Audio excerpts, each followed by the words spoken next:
Capítulo 1060 de One Piece, o sonho de Luffy. Agora tivemos mais alguns segredos revelados do mundo de One Piece, segredos envolvendo até mesmo o próprio sonho do Capitão Luffy, que nunca foi revelado pra gente, e também o grande poder do rei que se senta no trono vazio. Tudo isso e muito mais no capítulo 1060.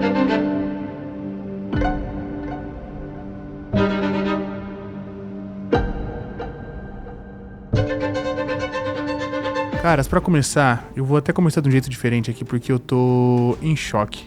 Eu tô com bastante choque de ter lido esse capítulo. Esse capítulo foi uma coisa assim inacreditável, mas vamos parte por parte. Inicialmente temos ali a questão do Sabo. O Luffy tá comentando sobre a situação do Sabo, que ele não acredita que o Sabo matou o Rei Cobra, que ele acha que é só um bafafá, e que ele comenta, né, sobre a própria índole do Sabo e o sonho que o Sabo tinha. Sabo tinha o sonho de viajar o mundo e escrever sobre ele queria libertar as pessoas, queria que as pessoas não passassem por coisas ruins como ele passou e como ele presenciou, então não faria sentido algum. E até mesmo a própria Robin completa que os revolucionários não têm ódio especificamente dos reis comuns, eles têm uma guerra contra os Tenryubitos. Esse aqui é um ponto importante até, quando a gente vai pensar no ponto de vista ideológico dentro de One Piece, porque muito se costuma pensar na questão dos reis, se a tripulação aprova qualquer tipo de existência de governo, se eles são completamente anarquistas, mas acho que nessa página aqui fica até um pouco mais explícito de que governantes bons ou governantes que pensam no povo são tolerados e aceitos por eles, caso isso não tenha ficado explícito quando eles passaram por Alabasta, quando eles passaram pelo reino dos Tritões, quando eles passaram por Dressrosa e em alguns outros momentos ali, né? Mas é um momento interessante aqui de conversa entre os personagens, aquele tipo de coisa que a gente tá comentando desde o começo do Novo Mundo praticamente, que não tem mais em One Piece, que pelo menos passou a ter muito menos, das pessoas interagindo, das pessoas sendo amigas dentro do barco. E aqui o Oda tá dando pra gente, eles conversando, eles discordando, eles indo e voltando nos papos ali, porque o Luffy tá ali sendo levado pela emoção, né? Querendo salvar a Vivi de qualquer forma, já que ela foi raptada, quer ir pra Alabasta, mas aí o Zoro deixa claro que ela não tá em Alabasta, aí ele quer ir pra Maré Joa, o Zoro fala, meu irmão, não dá pra ir pra Maré Joa, a gente tem que pensar nas coisas direito, mas acima de tudo, você não pode subestimar a Vivi.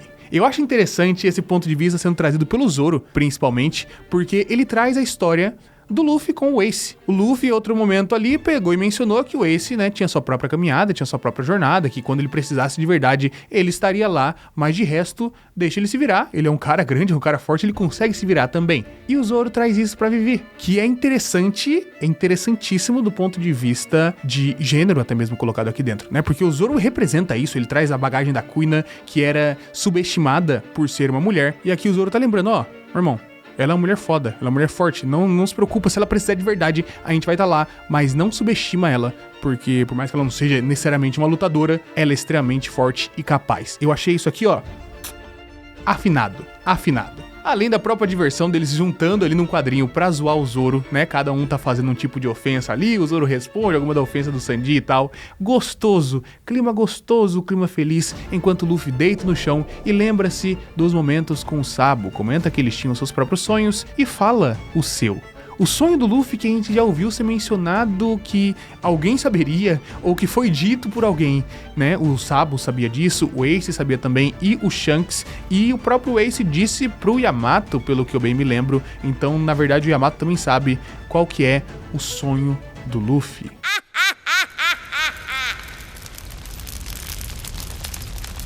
Luffyがそう言った時はそりゃ俺とサボも笑ったけどよ。 Mas a gente não vê qual que é o sonho do protagonista. O Luffy diz que vai dizer qual que é o seu sonho, que não é o sonho de ser o rei dos piratas, é algo que vai além disso, e temos apenas as reações dos personagens, e vamos passar aqui uma a uma, porque é interessante. O Zoro fica ali meio surpreso, sem entender muito bem, junto com o Jinbe. A Nami também fica surpresa, com uma cara mais de do que, né, de surpresa ou de felicidade, de algum tipo de sentimento diferente.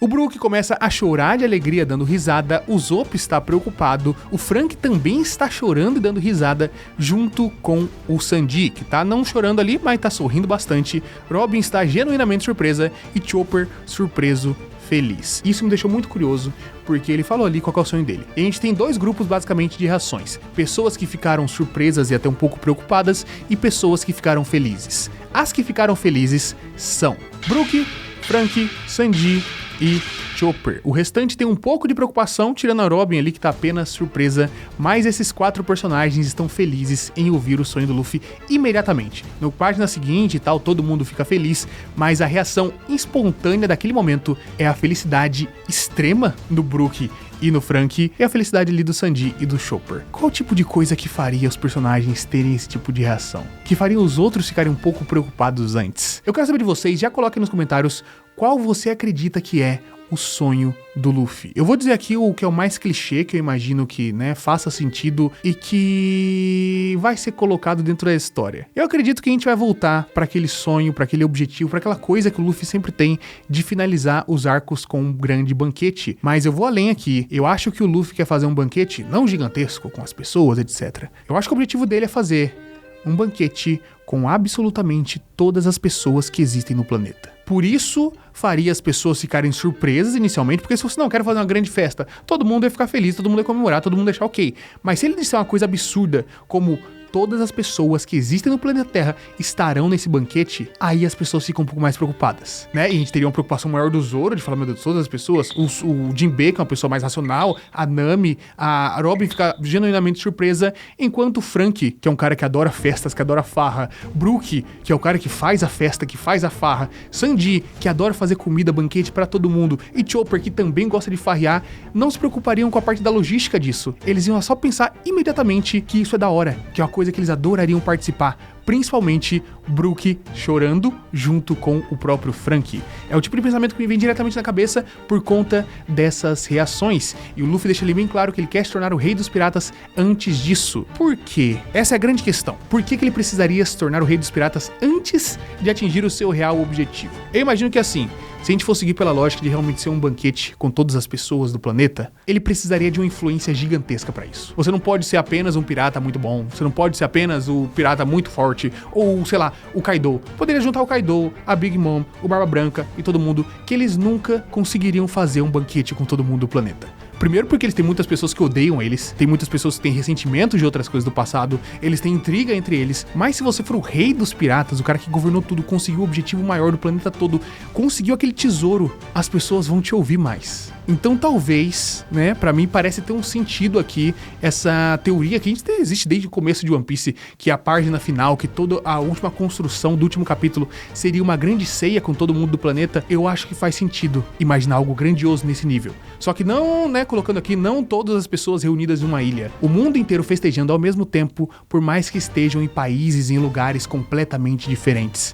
E é gostoso de se imaginar porque eles passaram por muitos cantos do mundo, a gente viu muitos povos, muitos países, então imaginar aquele último capítulo tocando Binks no Sake, enquanto a gente vê todas as ilhas de frio, de verão, de água, de tudo, todo quanto é terreno diferente que eles passaram, todo mundo da sua própria forma, festejando ao mesmo tempo, com climas diferentes, com horários diferentes. Cara, eu acho que é um tipo de sonho besta que completa bastante o personagem do Luffy e faria bastante sentido pra ele. Eu acho que faz sentido. Quero que você deixe nos comentários o que você acha pro sonho dele. Pro final do capítulo, posteriormente, em uma situação ali, eles acabam se deparando com um grande redemoinho formado de muita água que tá saindo ali do chão. É aquela coisa que a gente tem de novo, o clima de grandes coisas climáticas em One Piece, né? Uma aberração da natureza ali sendo formada, e eles vão enfrentar isso e acabam encontrando a Bonnie. A Bonnie na sua forma criança. E esse é o final do capítulo, eu pulei completamente o meio, porque o meio é absurdo, a gente vai falar sobre isso agora.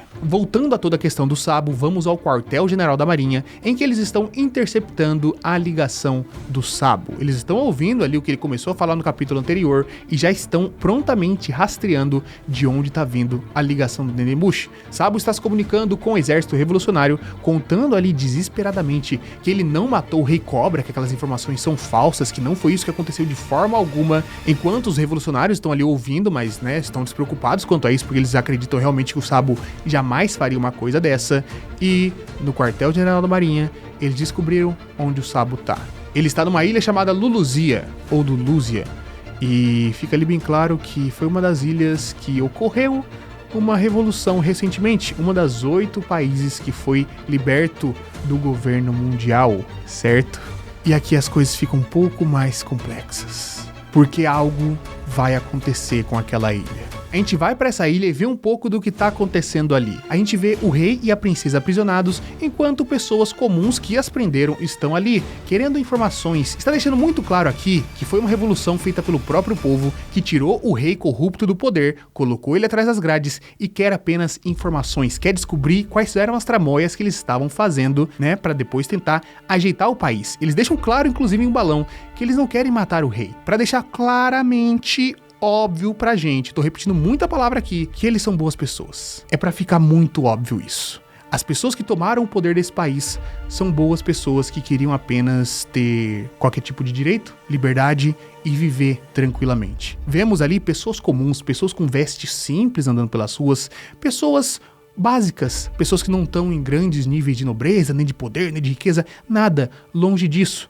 Elas tomaram o poder desse país e estão agora tentando se reorganizar, né, nessa revolução das 8 nações. Enquanto isso, Sabo desesperadamente grita no Dendemushi que ele viu que o trono vazio não é exatamente vazio, ele viu uma pessoa sentada lá. Ele tá deixando claro que aquela grande história que existia de que o mundo não era governado por ninguém, é apenas balela, e que existe sim uma figura que decide para onde as marés vão ecoar. E enquanto isso, uma sombra vai aparecendo através das nuvens, algo vai cobrindo aquela ilha inteira e vemos novamente o povo, pessoas andando pela cidade, olhando para cima preocupadas, idosos, adultos comuns, crianças no colo do pai, olhando para cima preocupados com aquelas sombras, até mesmo pequenos cachorros, enquanto a ilha é prontamente destruída. E Musama riscou apenas um X no mapa e aquela ilha já estava destinada à destruição.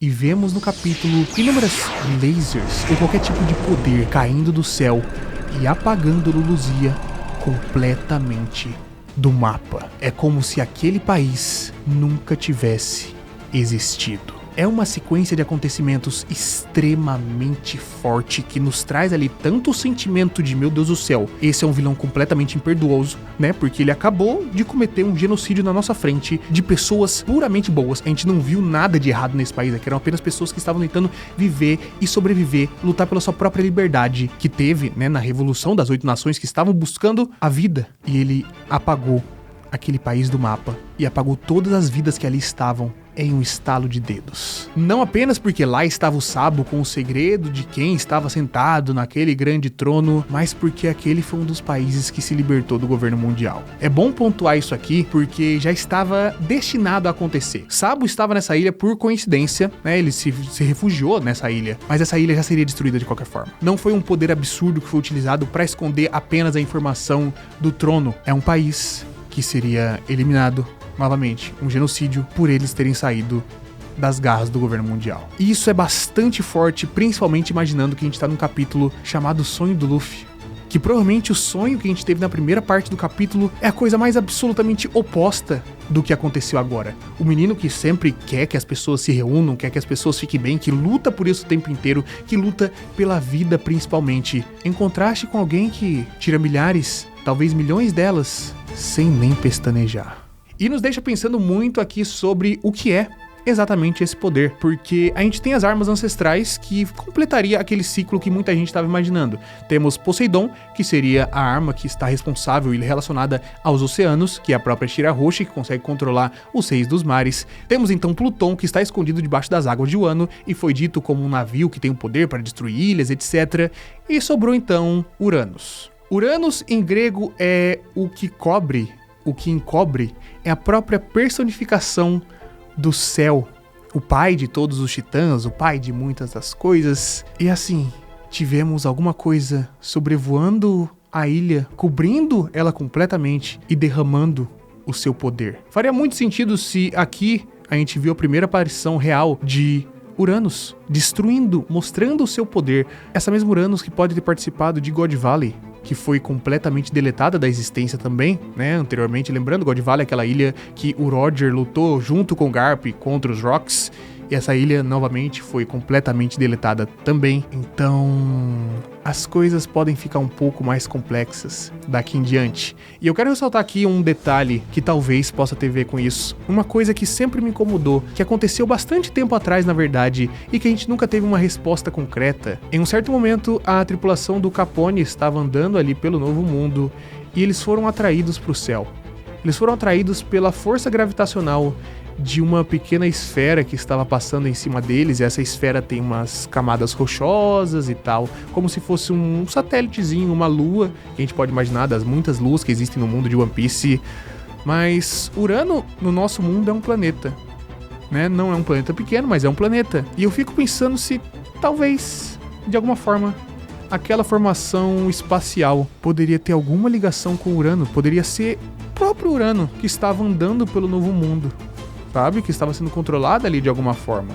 E me faz pensar também, quero que vocês deixem aí, se vocês tiverem algumas hipóteses, da relação que isso pode ter com a Vivi e com o Cobra. Porque, novamente lembrando, eles eram Tenryubitos, o seu povo, seus ancestrais, negaram a se tornar Tenryubitos, mas eles têm ali, né, o sangue Tenryubito, se você for imaginar dessa forma. Cobra foi morto, Vivi foi aprisionada, né, ou pelo menos raptada. E depois disso, a arma foi utilizada. Lembrando aqui que grandes poderes em One Piece às vezes necessitam da própria biologia, da própria genética para ser utilizado, como o próprio controle de Zunisha, que o Momo consegue controlar, muito provavelmente por conta do sangue da sua mãe. A Poseidon, que é diretamente uma arma ancestral que, né, acho que dispensa qualquer outro detalhe, ela controla porque ela é ela mesma. E aí eu penso se Urano precisaria talvez de um sangue Nefertari, e por isso o Rei Cobra foi morto, por isso a Vivi foi raptada, porque eles precisam do poder deles, do sangue deles para conseguir utilizar isso, já que eles são um dos Tenryubitos originais de alguma forma.